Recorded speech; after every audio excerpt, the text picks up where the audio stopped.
إن الحمد لله نحمده ونستعينه ونستغفره ونتوب إليه ونعوذ بالله من شرور أنفسنا ومن سيئات أعمالنا من يهده الله فلا مضل له ومن يضلل فلا هادي له وأشهد أن لا إله إلا الله وحده لا شريك له وأشهد أن محمدا عبده ورسوله وصفيه وخليله وأمينه على وحيه ما ترك خيرا إلا دل الأمة عليه ولا شرا إلا حذرها منه فصلوات الله وسلامه عليه وعلى آله وصحبه أجمعين. أما بعد فاتقوا الله عباد الله وراقبوه جل في علاه في الغيب والشهادة والسر والعلانية مراقبة من يعلم أن ربه يسمعه ويراه. أيها المؤمنون، يستقبل المسلمون موسما عظيما هو أشرف مواسم الطاعة وميدانا فسيحا للتسابق والتنافس في العبادة، وهو أشرف ميادينها وأعظم مواطن التنافس فيها، ألا وهي العشر الأول المباركات من شهر ذي الحجة، فإنها خير أيام السنة وأفضل مواسم التنافس في العبادة. غنمنا الله أجمعين خيراتها وبركاتها ورزقنا أجمعين حسن العمل فيها. عباد الله، إن من شرف هذه الأيام أن الرب جل في علاه أقسم في محكم تنزيله بها تشريفا لها، قال جل في علاه: والفجر وليال عشر. والمراد بالليالي العشر في قول ابن عباس وغير واحد من السلف أي الأول من شهر ذي الحجة. أيها المؤمنون، ينبغي على كل مسلم أن يدرك شرف هذه العشر وأن يعرف عظم قدرها ورفيع مكانتها وعظيم شأن العمل الصالح فيها.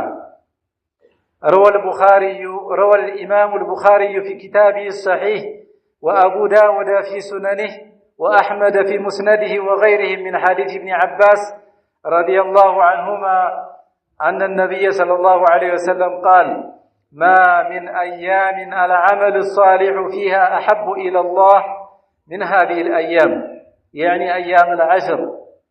قالوا: يا رسول الله، ولا الجهاد في سبيل الله؟ قال: ولا الجهاد في سبيل الله إلا رجل خرج بنفسه وماله فلم يرجع من ذلك بشيء. أيها المؤمنون، إنها أيام عظيمة وسرعان ما تنقضي، لكن الموفق من عباد الله من يسارع لاغتنامها ويبادر للمنافسة فيها، فلا يفوت على نفسه فضلها وشرفها ورفيع مكانتها، فإن الصلاة فيها ليست كالصلاة في غيرها، والصدقة فيها ليست كالصدقة في غيرها، وذكر الله جل وعلا فيها ليس كذكره في غيرها، لما لها من عظيم الشرف ورفيع المكانة، وأنها أحب أيام العمل الصالح إلى الله تبارك وتعالى. أيها المؤمنون، ولهذا ينبغي على عبد الله المؤمن الناصح لنفسه أن يعرف أولا عظيم قدرها ورفيع مكانتها عند الله جل وعلا، ثم ثانيا يتوكل على الله ويستمد منه العون ويستمنح منه التوفيق جل في علاه أن يغنمه خيرات هذه العشر العظيمة وبركاتها الجسيمة، ثم من بعد ذلك يجاهد نفسه مجاهدة تامة على اغتنامها وانتهاز فرصتها الثمينة. والله جل في علاه يقول: والذين جاهدوا فينا لنهدينهم سبلنا وإن الله لمع المحسنين. عباد الله، خطبتنا اليوم إن شاء الله في فضل عشر ذي الحجة ቀጣይ ዛሬ 28 ይመስለኛል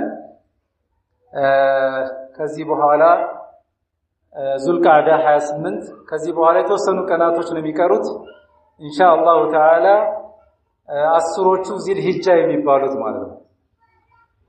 ያው በተግሊብ ነው እንጂ ሐቂቀተን 9 ነው የሚሆኑት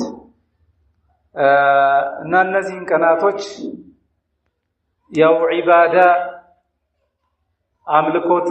አምልኮት በተለየ ሁኔታ አጅራቸው በጣም የተነባበረ መሆኑ ስለሆነ ከወዲሁ ዝግጅት እንድናደርግ ለማስታወስ ይሆናል ማለት ነው። يستقبل المسلمون موسما عظيما هو أشرف مواسم الطاعة الله سبحانه وتعالى ከምንገዛባቸው ዒባዳ ከምናደርግባቸው ቀናቶች ሁሉ ልንወዳደርባቸውና ልንፎካከርባቸው በጣም ልቅና ያላቸው ቀናቶች ለወደፊት ይመጣሉ ማለት ነው። በቅርብ ቀናት العشر الأول المباركات من ذي الحجة ذي الحجة ወር የመጀመሪያዎቹ አስሮች ተከታታይ فإنها خير أيام السنة وأفضل مواسم التنافس في العبادة الله سبحانه وتعالى በእነዚህ ቀናቶች ተጠቅመውበት ትልልቅ አጅር ከሚያገኙ ሰዎች አላህ እንዲያደርገን አላህን እለምናለሁ። الله سبحانه وتعالى إن من الشرف هذه الأيام ይሄ እነዚህ ቀናቶች ትልቅ ቀን ለመሆናቸው አላህ በቁርአን ምሎባቸዋል في محكم تنزيله بها تشريفا لها قال جل في علاه والفجر وليال عشر በማለት አስሩ ሌሊቶች የሚለው አብዱላህ ኢብኑ አባስ ሌሎችም ሰለፎቹ እንደፈሰሩት ማለት ነው። እነዚህ የመጀመሪያዎቹ ዙልሂጃ ከገባ ጀምሮ ያሉት ተከታታይ ቀናቶች ናቸው የሚል ተፍሲር ፈስረውልናል ማለት ነው። ስለዚህ ትልቅ ደረጃ አላቸው። ከወዲሁ መንቃት ይኖርበታል። ሙስሊም ምንጊዜም ከይስና ብልህና አስተዋይ መሆን አለበት። ትልልቅ ደረጃ ያላቸው አላህ ክብር የሰጣቸውን ቀናቶች ማክበር ያስፈልጋል። ينبغي على كل مسلم أن يدرك شرف هذه العشر وأن يعرف عظم قدرها ورفيع مكانتها وعظيم شأن العمل الصالح. بحديث النبي صلى الله عليه وسلم بخاري لا يتزكى حديث أبو داود إمام أحمد في مسنده أن للوجب عبد الله بن عباس باستلالف الحديث يا الله ملكتني عليه الصلاة والسلام من بلوال ما من أيام العمل الصالح فيها أحب إلى الله عندم كان يلم فالله سبحانه وتعالى زن بتام تودج من هذه الأيام يعني أيام العشر. قالوا يا رسول الله الوجو يا الله ملكتني ولا الجهاد في سبيل الله بالله منقد وطو في سبيل الله تاقلو مموت في سبيل الله بيون الوجو قال ولا الجهاد في سبيل الله قالوا إلا رجل خرج بنفسه جهاد ሲወጣ በነፍሱ በገንዘቡ ከዛ በኋላ ሄዶ ያልተመለሰ ሰው ሲቀር ይላል። ይሄንንስ አይወዳደርም እያሉ በስቲስና ያወጡት ነው የአላህ መልእክተኛ አለይሂ ሰላቱ ወሰላም። ስለዚህ በእነዚህ ቀናቶች የሚሰገደው ሶላት ልክ በሌላው ቀን እንደሚሰገደው ሶላት አይደለም። ንያው ኢኽላስና ኢትባዕ ካለ ማለት ነው። በእነዚህ ቀናቶች ውስጥ የሚጾመው ጾም በሌሎች ቀናቶች ውስጥ እንደሚጾመው ጾም አይደለም። በእነዚህ ቀናቶች ውስጥ የሚሰደቀው ሰደቃ በሌሎች ቀኖች እንደሚሰደቀው ሰደቃ አይደለም ማለት ነው። ለምን? ትልቅ የሆነ ሸረፍ ትልቅ የሆነ ልቅና ስላላቸው። ስለዚህ ሁላችንም ልንዘጋጅበት ይገባል። أيها المؤمنون ولهذا ينبغي على عبد الله المؤمن مؤمن የሆነ የአላህ ባሪያ الناصح لنفسه ነፍሱን መካሪ የሆነ أن يعرف ሶስት ነገሮች ማወቅ አለበት። ሶስት ነገሮች أولا عظيم قدرها ورفيع مكانتها عند الله عز وجل እነዚህን ቀናቶች ከአላህ Subhanahu Wa Ta'ala ዘንድ ትልቅ ቀን መሆናቸውን ማወቅ ያስፈልጋል ማለት አንድህም ሁለተኛ ثم ثانيا يتوكل على الله بالله سبحانه وتعالى ሊመካነው ከአላህ ዘንድ እገዛ ሊፈልግ ነው። እነዚህን ቀናቶች ተጠቃሚ እንዲሆን አላህ ሊለምን ነው ተውፊቅ አላህ እንዲገጥመው ማለት ነው። أن يغنمه خيرات هذه العشر العظيمة وبركاته الجسيمة ታላላቅ የሆኑ በረካዎችን አላህ Subhanahu Wa Ta'ala እንዲገጥመው ከወዲሁ በአላህ መመካት ወደ አላህ መደገፍ ያስፈልጋል። ሶስተኛው ነጥብ ثم من بعد ذلك يجاهد نفسه مجاهدة تامة መታገልና መጣር ያስፈልጋል። ተካሱል ስንፈትና ድክመት አያስፈልግም። ለዒባዳ መታገል ያስፈልጋል። يجاهد نفسه مجاهدة تامة على اغتنامها وانتهاز فرصتها الثمينة والله جل في علاه يقول الله بتكبروا القرآن من بلوان والذين جاهدوا فينا بنيا بدين لا يمتاقلوا سوج لنهدينهم سبولنا يخير بروجن يخير منقدوجن كله እንመራቸዋለን ይላል እንመራዋለን وإن الله لمع المحسنين الله ከበጎ ሰሪዎች ጋር ነው። ታዲያ ሰለፎች በዚህ ዙሪያ ላይ በጣም ከፍተኛ የሆነ ትግልና ጥረት ነበር የሚያደርጉት። እነዚህ ቀናቶች ሲመጡ በጣም ይታገሉ ነበር።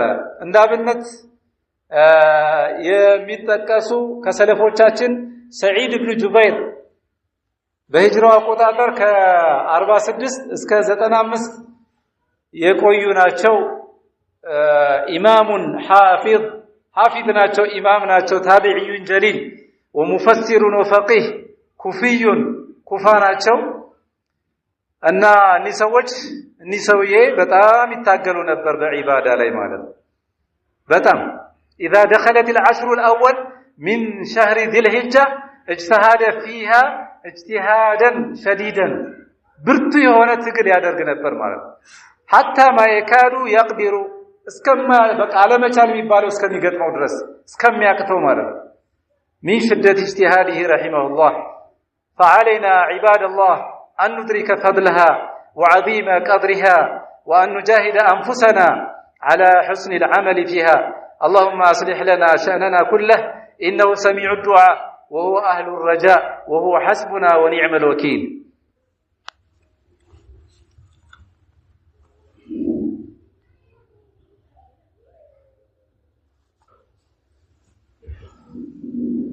الحمد لله كثيرا وأشهد أن لا إله إلا الله وحده لا شريك له وأشهد أن محمدا عبده ورسوله صلى الله وسلم عليه وعلى آله وصحبه أجمعين. أما بعد عباد الله اتقوا الله فإن من اتقى الله وقاه وأرشده إلى خير أمور دينه ودنياه. عباد الله إن من أعظم الأعمال التي ينبغي للعبد أن يحرص عليها في هذه العشر. እንግዲህ በእነዚህ ቀናቶች የሚሰሩ ስራዎች ምንድነው መስራት የሚገባን የሚሉትን ነጥቦች ሁለተኛው የኹጥባ ክፍል ለማስታወስ ሞክራለሁ። ከታላላቅ ተግባራቶች ውስጥ التي ينبغي للعبد أن يحرص عليها في هذه العشر تجديد النية وإخلاص العمل لله. ንያውን ማጥራት ያስፈልጋል። ሐሳቡ ንያው ለአላህ መሆን አለበት። ስራውን ለይስሙልኝ ማድረግ የለበትም። ከይስሙልኝና ከይዩልኝ መጽዳት አለበት። ይሄ በ10 ዚል ሒጃ ብቻ ሳይሆን በማንኛውም ሰዓት فيحرص العبد كل الحرص أن تكون سكناته وحركاته لله عز وجل. ሲቀመጥም ሲንቀሳቀስም ፍጹም ዒባዳው አምልኮቱ በሙሉ ለአላህ መሆን አለበት። وتكون أعماله مرادا بها وجهه سبحانه متبعا فيها سنة نبيه صلى الله عليه وسلم.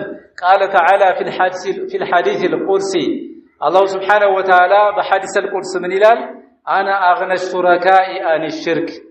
أني ተጋሪዎች ተሻራኪዎች ተሻርከው ከሚያገኙት ጥቅም እኔ የጸዳው ነኝ ይላል አላህ Subhanahu Wa Ta'ala. من عمل عملا أشرك فيه معي غيري تركته وشركه.